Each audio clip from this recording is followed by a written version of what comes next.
अस्सलाम वालेकुम and hello everyone. कैसे हैं आप सब लोग? आई होप कि आप सब ठीक होंगे। तो मैं भी बिल्कुल ठीक हूँ। Welcome to my channel. सबसे पहले तो आप सबको मेरी तरफ से रमज़ान की बहुत बहुत मुबारक हो। तो आज के व्लॉग में मैं आप लोगों से रमज़ान का कुछ डेकोरेशन शेयर करूंगी जो कि मैंने अपने घर में किया है, और फर्स्ट रोज़े की सहर टू अफ्तार रूटीन भी आप लोगों से शेयर करूंगी। तो वीडियो को पूरी ज़रूर एंड तक देखिएगा। अगर वीडियो अच्छी लगी तो लाइक शेयर ज़रूर करिएगा।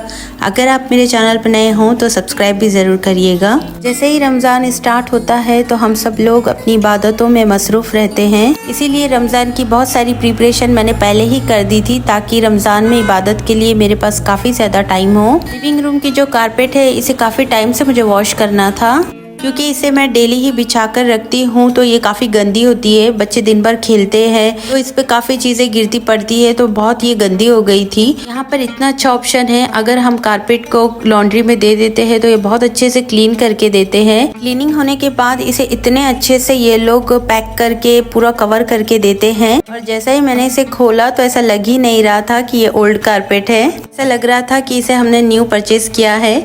पर ये जो कारपेट है इसे काफ़ी ज़्यादा टाइम हो गया है। जब मरियम छोटी थी तब हमने इसे बाय किया था, और माशाल्लाह से ये इतनी अच्छी निकली है। सम टाइम ऐसा होता है ना कि कभी लकीली कोई चीज़ हमें ना बहुत अच्छी मिल जाती है, तो उसी तरह ये कारपेट भी बहुत अच्छी हमें मिली थी।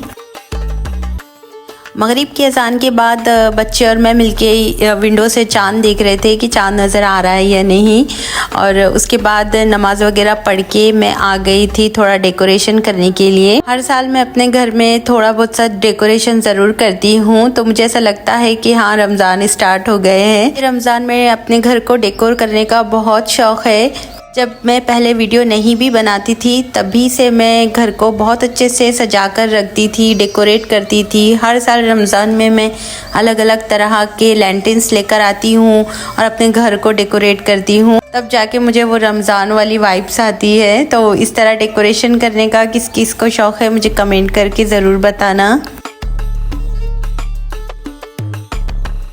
इस साल मैंने कुछ ज़्यादा डेकोरेशन का सामान परचेज़ नहीं किया, क्योंकि ऑलरेडी मेरे पास इतना ज़्यादा सामान रखा हुआ था। कुछ लाइटिंग्स वगैरह लास्ट ईयर ही मैंने परचेज़ की थी, तो मैंने सोचा है कि चलो उसी से ही मैं कुछ डेकोरेशन अच्छा सा कर लूँ।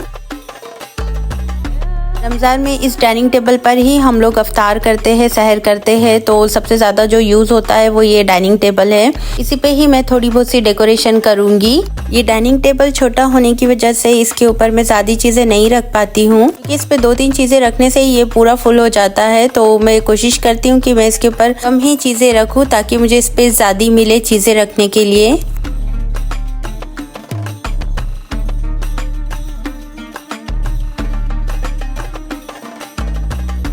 घर में जितनी भी डेकोरेशन की चीज़ें रखी हुई थी उसे सब निकाल के मैंने इस तरह से टेबल को सेट किया, और टेबल के जो सामने वाली वॉल है उसके ऊपर मैंने लाइटिंग्स लगा दिया था जो कि बहुत ही ब्यूटीफुल लग रही थी।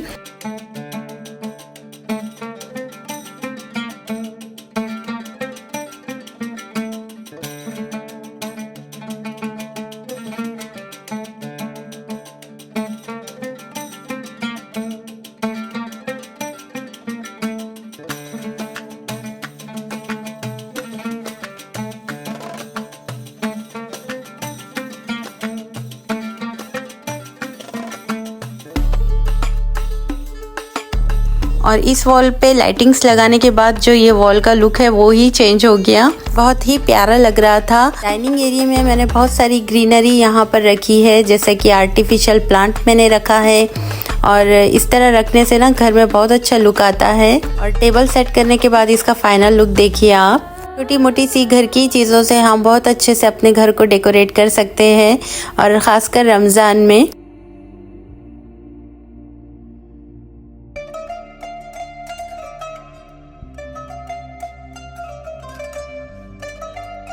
मुझे ना अपने घर में लैंटर्न्स लगाना बहुत ज़्यादा पसंद है, तो मैं घर के हर कोने में एक एक लैंटर्न ज़रूर रखती हूँ। लास्ट ईयर मैं रमज़ान मुबारक पिलो लेने के लिए गई थी, पर मुझे रमज़ान का तो पिलो नहीं मिला, पर ईद मुबारक का मिल गया, तो मैंने उसे इस तरह से सोफ़े पे रख दिया था। और घर की सारी लाइट्स बंद करने के बाद मैंने सारी जो कैंडल्स है उसे जला लिया था और इस तरह से पूरी लाइटिंग्स ऑन कर दी थी, तो काफ़ी ज़्यादा ब्यूटीफुल लग रहा था। तो आपको ये डेकोरेशन कैसा लगा मुझे कमेंट करके ज़रूर बताना।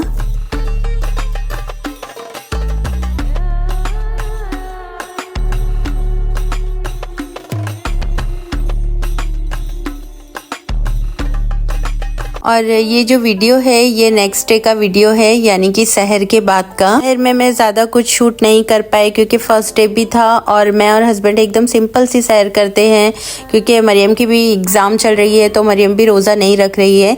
तो इंशाल्लाह नेक्स्ट वीडियो में मैं अपनी सहर से अफ्तार की पूरी रूटीन आप लोगों से शेयर करूँगी। सहर करके फजर की नमाज़ पढ़ के मैं थोड़ी सी तिलावत करती हूँ, तो यहाँ पर मैंने कुरान भी स्टार्ट कर दिया था, क्योंकि फजर के बाद का जो टाइम होता है वो बहुत परफेक्ट होता है मेरे लिए, क्योंकि 1 घंटे के बाद मरियम स्कूल जाती है तो मुझे उठना ही पड़ता है, तो उससे पहले ही मैं एक पारा ज़रूर पढ़ लेती हूँ। जैसे ही मरियम स्कूल चले गई तो मैं भी 2 से 3 घंटे के लिए सो गई थी, क्योंकि फ़ातिमा भी सोई थी और फ़ातिमा जब अगर उठ जाती है तो वो मुझे सोने नहीं देती, उसके साथ मुझे भी उठना पड़ता है। तो जब वो सोती है तो उसके साथ मैं भी 2-3 घंटे के लिए सो जाती हूँ। सोकर उठने के बाद मैंने थोड़ी सी बेडिंग वगैरह लगाई और न्यू वाला बेडशीट मैंने बिछाया था, काफ़ी ज़्यादा अच्छा लग रहा था ये। और ये वाला जो बेडशीट है मैं इंडिया से लेकर आई थी, जो इंडिया की शॉपिंग मैंने आप लोगों से शेयर की थी उसमें मैंने ये ज़रूर बताया था। अगर आपने मेरा वो व्लॉग नहीं देखा है तो उसकी लिंक मैं डिस्क्रिप्शन में लगा दूंगी, आप वहाँ जाकर देख सकते हैं। और बेड के कोने में भी मैंने एक लैंटर्न्स रखा था जो कि बहुत ही प्यारा लग रहा था, तो इस कोने को भी मैंने इस तरह से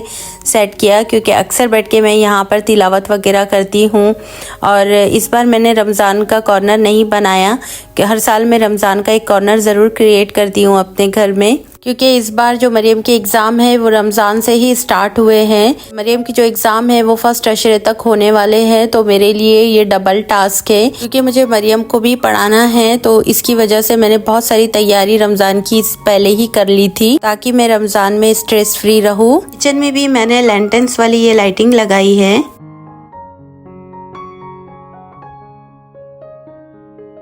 हर की नमाज़ पढ़ के मैं आ गई थी किचन में, और अफ्तार में मैं बनाने वाली थी चिकन नान। तो उसके लिए डो की जो प्रिपरेशन है वो मैं पहले ही करके रख रही हूँ, और साथ ही साथ मैं चिकन समोसा भी अफ्तार में बनाऊंगी, तो उस चिकन समोसे की रेसिपी भी मैं आज आप लोगों से शेयर करूंगी। चिकन समोसा मैं किस तरह बनाती हूँ। तो 10 से 12 प्याज को मैंने इस तरह से चॉप करके रखा है। चिकन का खीमा मैंने लिया है, ये ½ kg चिकन का खीमा है, और जो ग्रीन पेस्ट मैंने रमज़ान प्रेप में बना के रखा था वो हम इसमें यूज़ करेंगे।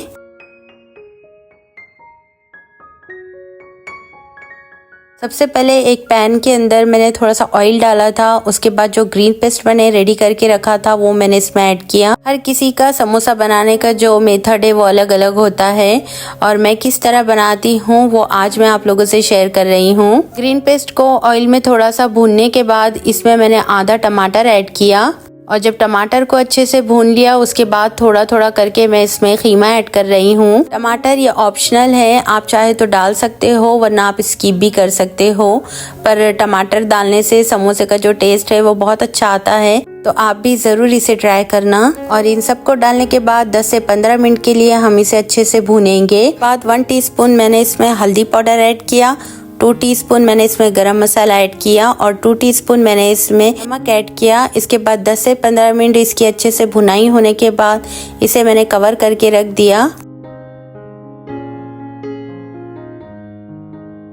इस तरह अगर हम थोड़ा मल्टीटास्किंग काम करते हैं तो इससे बहुत ज़्यादा सहूलत भी हो जाती है, क्योंकि हमारा एक तो टाइम भी सेव होता है और हम ना जल्दी जल्दी एक काम के साथ दूसरा काम भी निपट लेते हैं।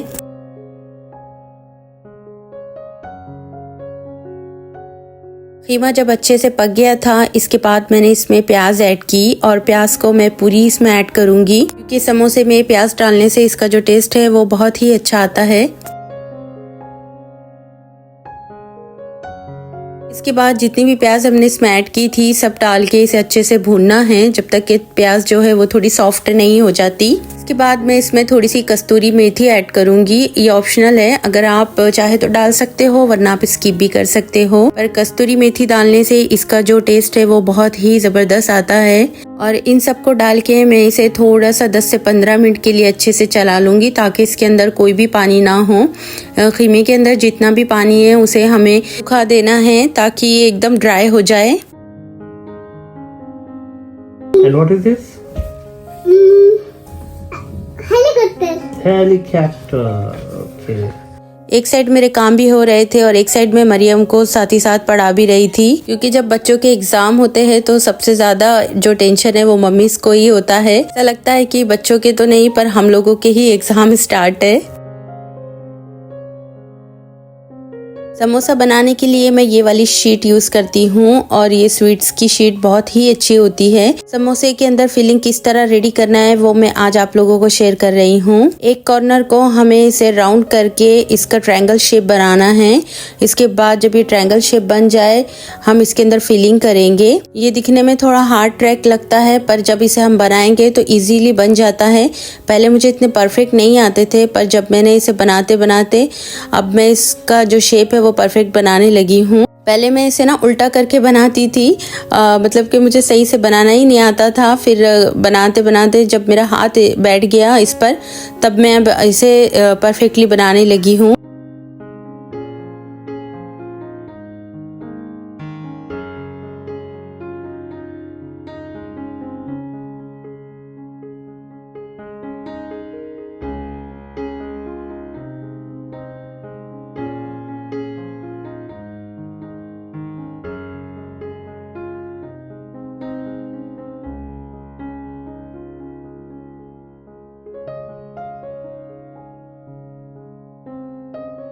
अफ्तार का टाइम हो रहा था तो मैंने इकट्ठे सारे समोसे नहीं बनाए, उतने ही बनाए जितने मैं एक दिन में यूज़ करने वाली हूँ। और मेरी हेल्प करने के लिए किचन में मरियम भी आ गई थी और इस तरह से मैं घर के कामों में रमज़ान में बच्चों को ज़रूरी इन्वॉल्व करती हूँ। और मरियम बहुत ही खुशी खुशी से इस तरह मेरी हेल्प कर रही थी कि मैंने उसे कहा था कि रमज़ान में जब हेल्प करते हैं किसी की तो हमें बहुत सारी नेकियां मिलती है, सारी नेकियां हमारी जमा होती है। तो बस वो काउंट डाउन कर रही थी कि मैं ये काम करूंगी तो मम्मा मुझे एक नेकी मिली, मम्मा मैं ये काम करूंगी। तो इस तरह उसने मेरी काफ़ी ज़्यादा हेल्प की।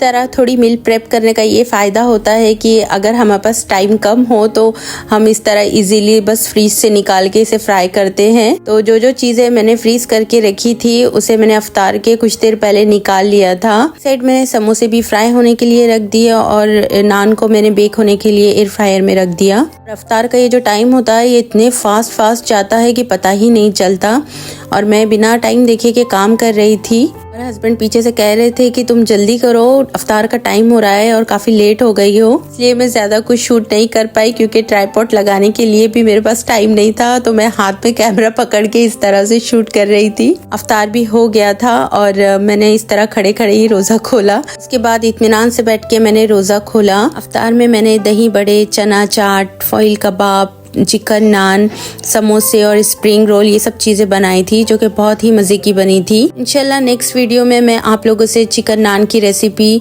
फॉइल कबाब और स्प्रिंग रोल मैं किस तरह बनाई हूँ वो सब आपसे शेयर करूँगी। तो नेक्स्ट वीडियो भी ज़रूर देखना। आई होप कि आपको मेरी ये वीडियो अच्छी लगी हो। वीडियो अच्छी लगी तो प्लीज़ लाइक शेयर ज़रूर करिएगा। फिर मिलेंगे जल्दी ही, तब तक के लिए अपना बहुत सारा ख्याल रखिएगा। अल्लाह हाफिज़।